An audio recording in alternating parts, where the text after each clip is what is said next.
All right. I'm Hi. live with AJ.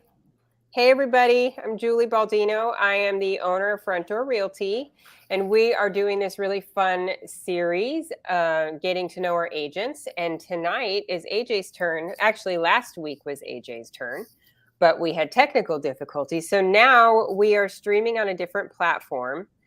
And I'm pretty sure, yes, we're live on Facebook, YouTube, and Twitter.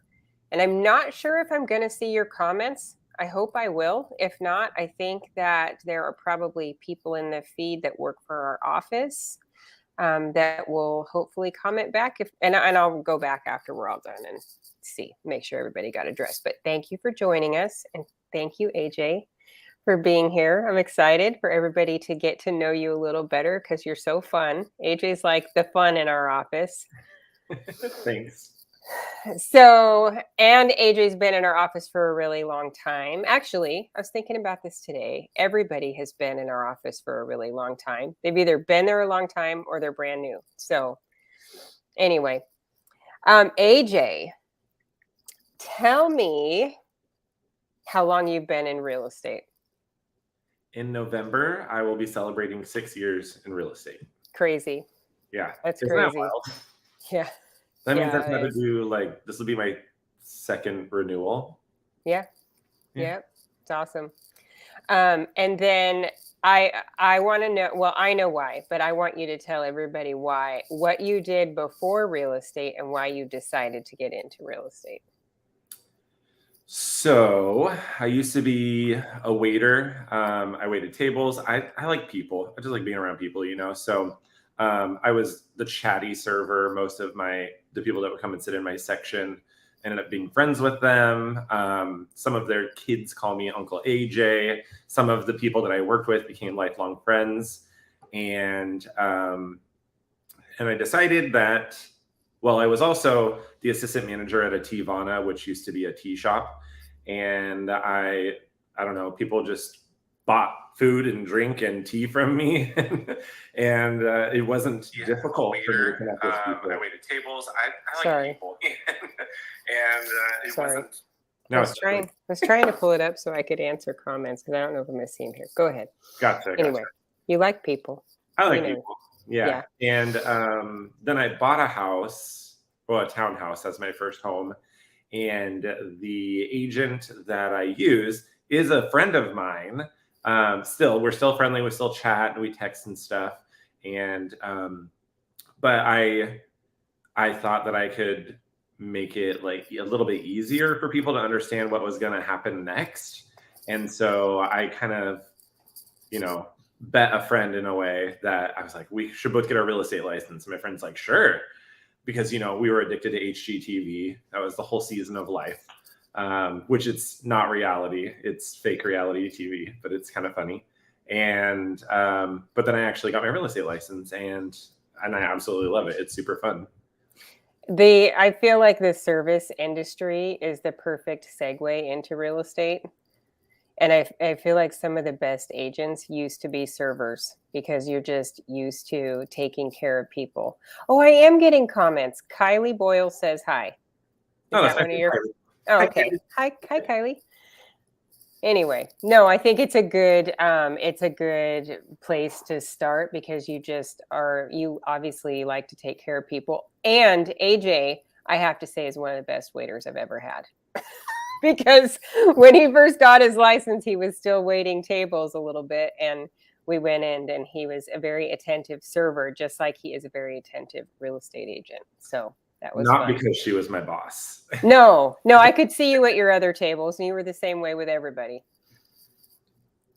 Then you also had a stint. Tell me about when you worked in Hawaii, because that was really fun and adventurous of you to do that.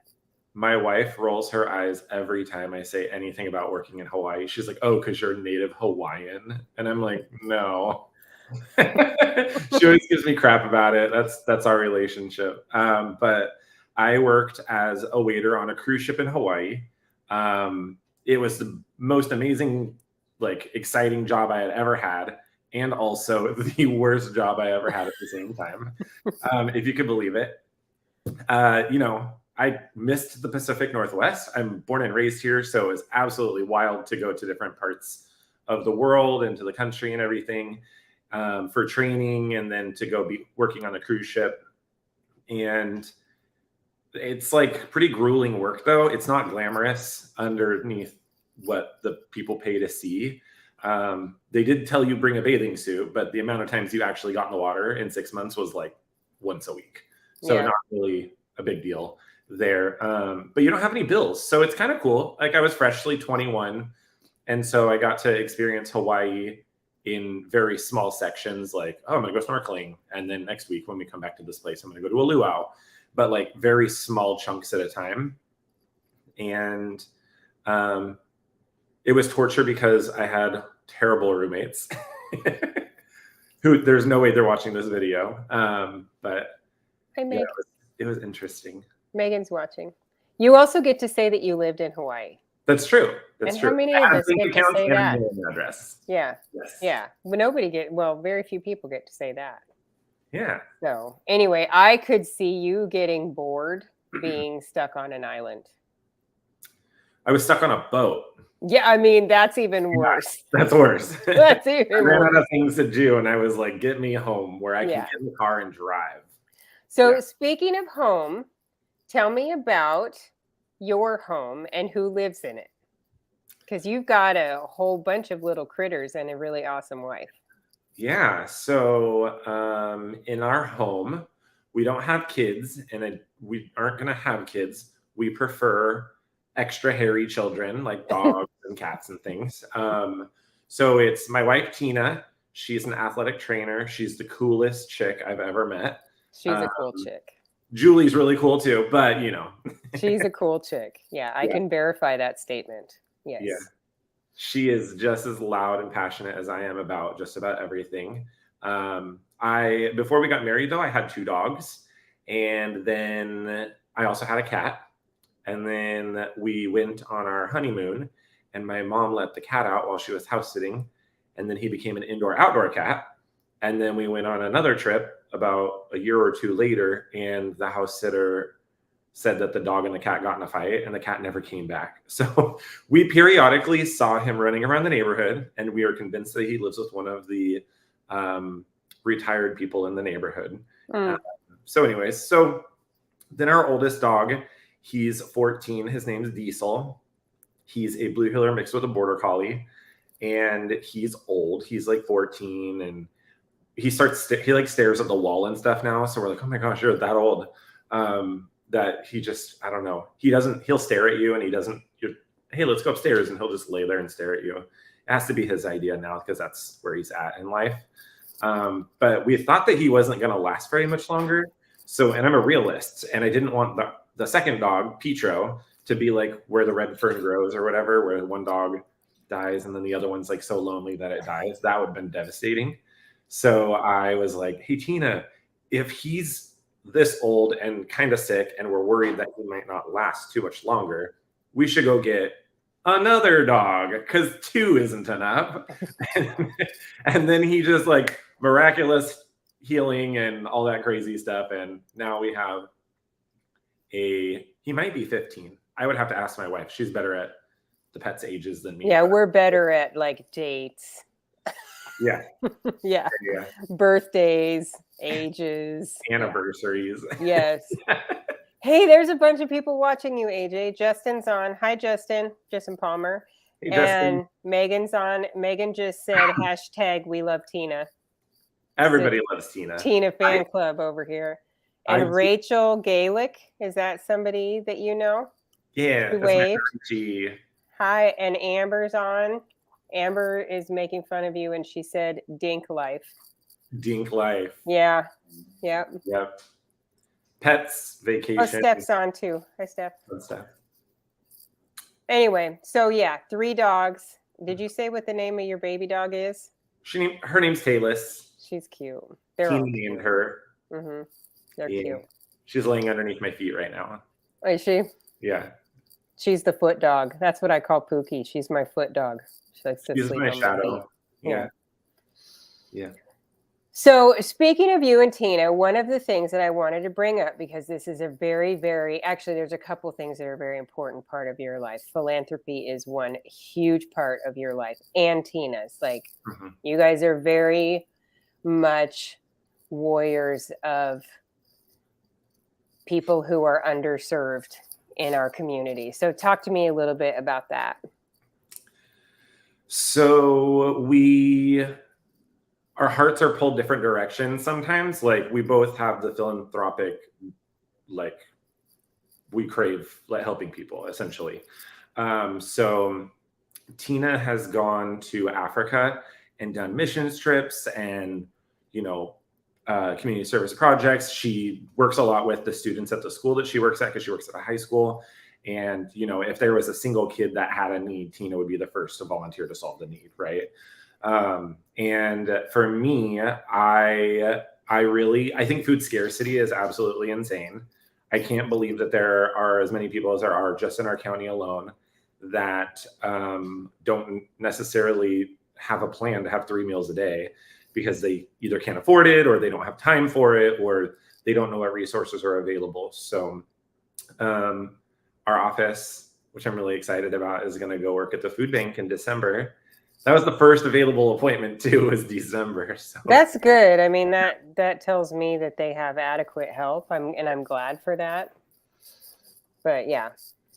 So that one's important to me. And then my wife and I both love animals, like a lot.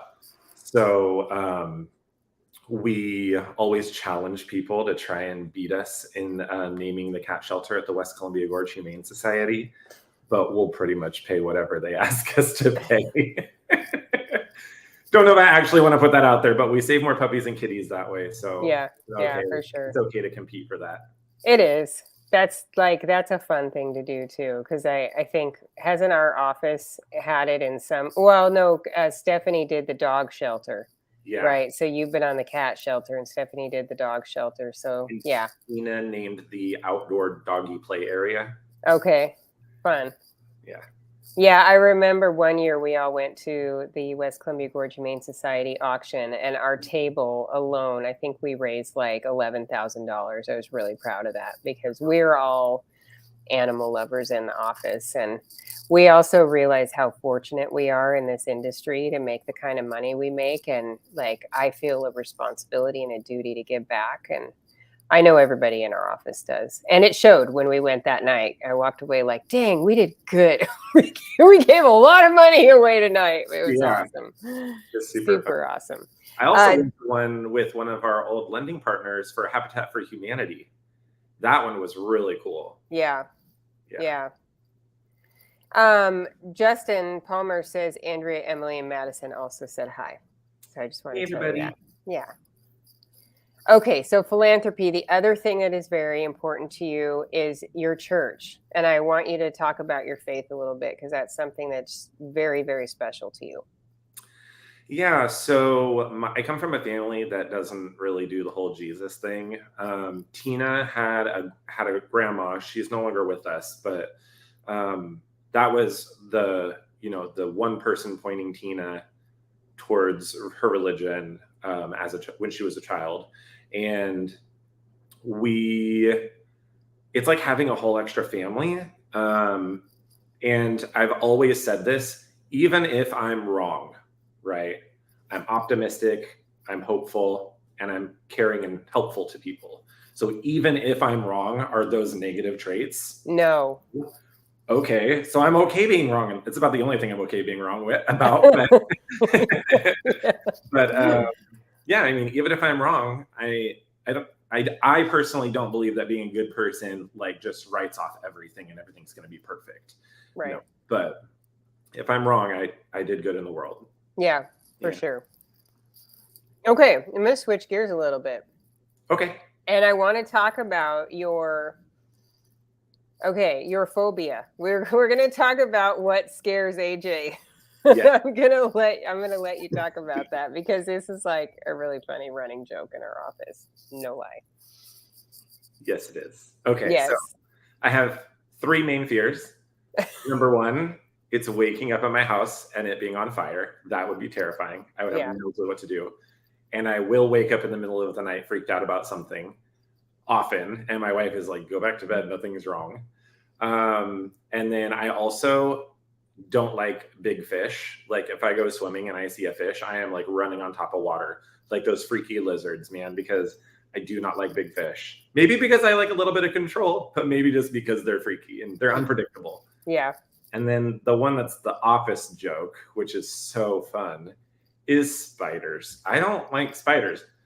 I do think the little jumping ones that have like the really big eyes and the blue bands on their elbows and stuff, those ones are super cute, but they move really fast. They do. They're going to jump on you or at you. And I don't even think they can bite me, but they're cute. And if they're outside, I'm cool with it. Like spiders belong outside. They don't belong inside my house. I don't go live in a tree with them. So yeah, I don't like spiders. And our office thinks it's real funny. We do, because our office is plagued with a ton of giant house spiders. And when I say, I mean, Google giant house spiders if you've never seen one before. They literally are giant and they're terrifying. So every once in a while, there'll be one. Like we had a meeting a couple weeks ago and there was one on the wall next to Stephanie and I thought she was going to die. And then AJ got so scared he ran to his office and shut the door. That was Ivy. That was so yeah, funny. Rachel was going to catch it and put it outside. And I'm like, burn the building down. No, they're so bad in our office and they're huge. Amber said, reminder to bring large fish to next meeting. No, good one. Yeah. I'll just eat them. How about that? So funny.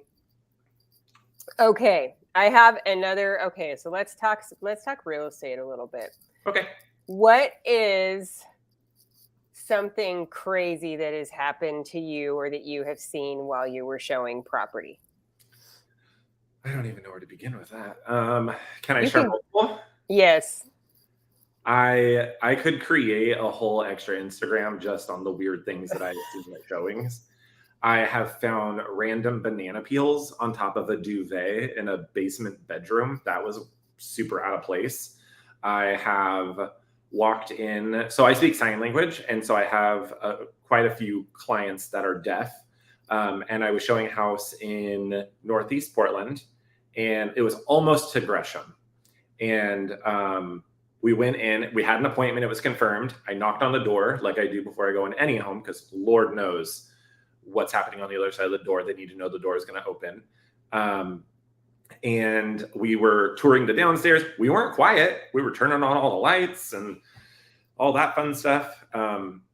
We go upstairs and I flip on the light for the bedroom and there's somebody sleeping in the bed.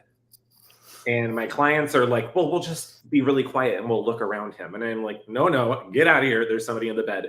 They're like, well, we want to look at the rest of the house. And I said, do you like this house? And they said, no. And I said, then let's get out. What if they woke up and they were so scared, and like freaked out that some random people are in their house? Like they totally forgot that they had an appointment, obviously. Yeah. That was one. I went to, it was one of my listings. And I had an open house scheduled and I went in, you put out the signs like 15 minutes before you go in, you set up your snacks and all that. And one of the homeowners had just jumped out of the shower and streaked across the hall. And I was like, oh my gosh, you're kidding me. Stuff like that all the time. Yeah. I was thinking the sleeping guy, at least he was in bed sleeping. Yeah. Because I've had the experience of walking into a house and people were not sleeping, but they were in the bed. And I was like, oh my God, I think I'm blushing right now even talking about it, because that was something. Yeah. And we've found like dead snakes and raccoon skeletons and weird stuff, like at home inspections. I had a home inspector that got stuck underneath the house once. And I took a picture because I thought it looked like he might have been like the Wicked Witch of the North or something. The house fell on him. His feet were sticking out. It was pretty funny. He didn't get hurt. It was just humorous. Yeah. Megan just mentioned McMansion. Oh, McMansion. We don't want to talk about McMansion, do we? Yeah. I don't know. I think we found somebody there stealing the koi fish or eating the koi fish or something. Right.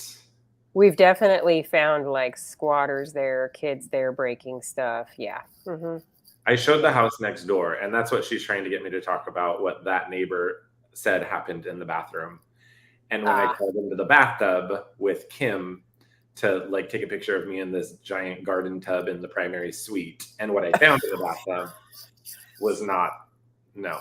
I not was something you want to sit next to. no. I And remember that now. I kind of wanted to burn the clothes I was wearing, kind of. Yeah. Yeah, anyway, it was Yeah. not. Yeah. Good times. Good times. Yeah. Okay. So tell me, do you prefer, I know what your answer is going to be, but do you prefer working with buyers or sellers? I think my answer is going to surprise you. Okay. I prefer working with first time home sellers. Okay. That does surprise me. I thought you were going to go both. Duh. Well, the first time home seller is usually a buyer as well. Yeah, true. It's True. fine. Yeah. Um, Why is it's, that? I don't know, because for the first couple of years, first time home buyers were my favorite because they don't know anything. They don't know what they don't know. And so it's my job to make sure that they're fully educated and prepared. And I set appropriate expectations and, and sometimes a mom or dad or a brother or something comes along or a best friend is along for the journey or a cousin or whatever. And they always mean well, but even they don't know all of the ins and outs usually. And it's really fun to be able to like cheer them on and try and keep them excited and hyped, even when things are bumpy sometimes.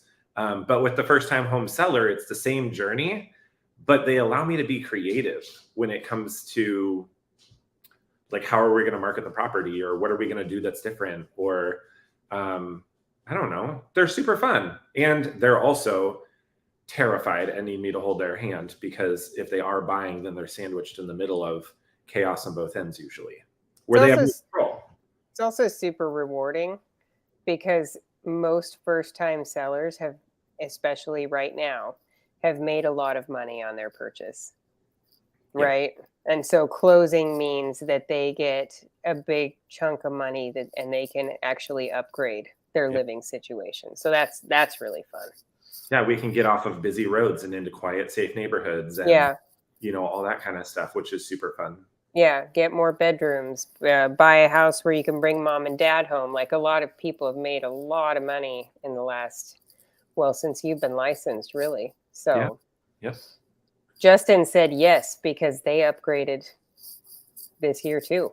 Their new house is so beautiful. I know. I want to come over, Justin. When are you guys going to invite me over? I see your pictures on Facebook and I'm like, dang, I want to come over. Oh my gosh, Julie. Yes. While we were at the home inspection, I sat on the counter in some new blue jeans and it streaked blue all over their white quartz counters. No. Yes, but Andrea is a cleaning magician. And I suggested that I just like scooch my booty all over all of it.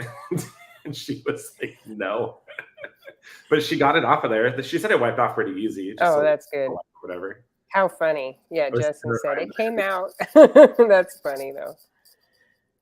So tell me then, what's one of the, I mean, I know you like the hand holding, but there's like the rewards of working with buyers are much deeper for you. And if you want to go into like your childhood and growing up, you can. If you don't have to. But like, I know that it's very rewarding to you to see people gain wealth through real estate. That's something we talk about all the time in the office. Do you want to talk about why you like that so much? Sure. Okay. When I was a kid, we bounced around a lot. I'm going to give the PC version because do that. We bounced around a lot, didn't really have a stable place. I went to like 6 elementary schools, a few middle schools, and 2 different high schools. And the only reason I was able to stay at only 2 high schools is because I would constantly get a boundary exception. It didn't matter if we were couch surfing or if I was staying with my grandma or my aunt or whatever.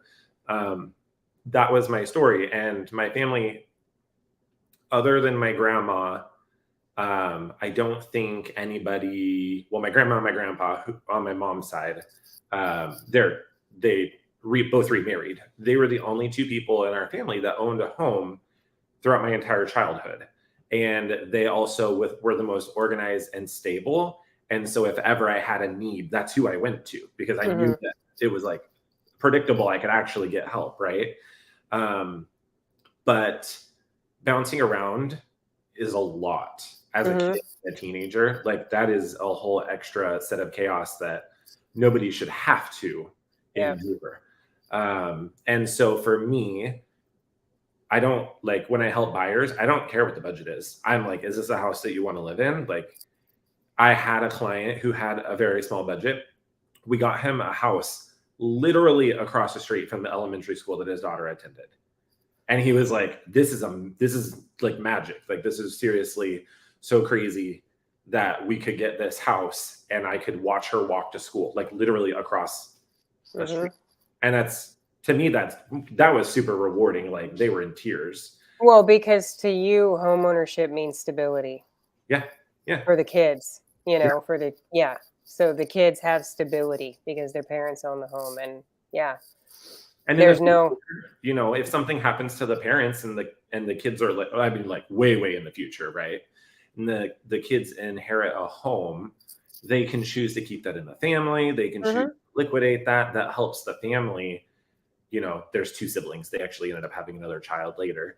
But that will help their family. So it's like a generational thing. Yeah, and it is. Finding the underdog. Like, I don't know how I find the underdog often. It just happens. I think it's meant to be. But I find the underdog, and it's just one step in the journey, but it's super crazy cool. Yeah. Yeah, it is cool. I love that about this too, because generational wealth can be created just through a real estate investment. And it can change lineage because somebody decided to buy a house.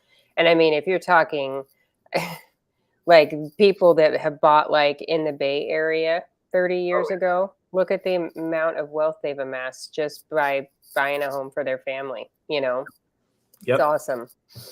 So anyway, okay. So tell me about, I think I know the answer to this question, but tell me about the craziest house you've ever sold and why it was crazy. Oh my gosh. Like crazy good or crazy bad? Those might be different. Bad. Crazy bad. Okay. Or weird. Weird. Let's see. There was one where I never even saw the inside of the house, and it was in Longview. And you were the listing agent. Yes, I was. And it was an auction. I don't know what even happened with that house, but there were like 11 motorhomes and 40 cars and 17 boats and piles of tires. And it was on a little bit of acreage, but it was all overgrown acreage. So, I'm sure they had a blast cutting down some blackberry bushes and finding like a carousel underneath, something absolutely nuts. Yeah, that place was crazy. But what did they get it for? Because that's like $38,000 or something ridiculous. Yeah, and it wasn't that long ago either. It was a few years ago. So to get a house in Longview for that, that's crazy. Yeah, I thought you were going to say McMansion. McMansion was wild. That was a huge house. It was almost 15,000 square feet. Yeah, it was huge. That was the biggest house. And I listed that one too, so that's weird. Both of your weirdest houses were mine. And they had a home. Then there was the one. Yeah. Funny. Okay, so tell me, let me see, what do you want? Is there anything that you want people to know about you that we haven't talked about yet? Let me ask you that.